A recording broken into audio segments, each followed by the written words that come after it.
కాంగ్రెస్ ప్రభుత్వం అధికారంలోకి వచ్చి ఏడాది గడుస్తున్నా ఫీజు రియంబర్స్మెంట్ బకాయిలు చెల్లించకపోవడం దారుణమని బీసీ సంక్షేమ సంఘం జాతీయ అధ్యక్షుడు ఆర్ కృష్ణయ్య అన్నారు.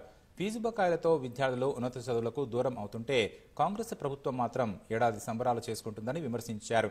హైదరాబాద్ బషీర్బాగ్ ప్రెస్ క్లబ్లో బీసీ విద్యార్థి సంఘం అధ్యక్షులు వేముల రామకృష్ణ అధ్యక్షతన జరిగిన ఫీజుల పోరు సదస్సుకు ఆర్ కృష్ణయ్య ముఖ్య అతిథిగా హాజరయ్యారు.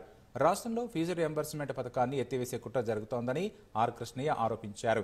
కాంగ్రెస్ ప్రభుత్వం ఏడాది పాలనలో బడ్జెట్ను ఏ పథకాలపై ఖర్చు చేశారో శ్వేతపత్రం విడుదల చేయాలని డిమాండ్ చేశారు.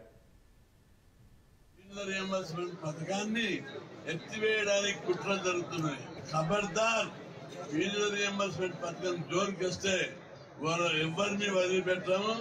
రాష్ట్రంలో అనుకోని సంఘటనలు జరుగుతాయని చెప్పి తెలుస్తున్నారు. ఇదే వైఖరి కొనసాగితే రాష్ట్రంలో తిరుగుబాటు స్టార్ట్ అవుతుంది. ఇప్పటికే రైతులు తిరుగుబాటు చేసారు, ఇక తిరుగుబాటు విద్యార్థుల నుంచి వస్తుందని చెప్పి హెచ్చరిస్తున్నారు. ముఖ్యమంత్రికి నేను విజ్ఞప్తి చేస్తున్నా, మర్యాద చెప్తున్నాం, మీరు దయచేసి చొరవ తీసుకొని ఫీజుల బకాయిలు పెద్ద 4,000 కోట్లు రివ్యూ దశల వారీ వచ్చినా ఇప్పటికి అయిపోతుంది.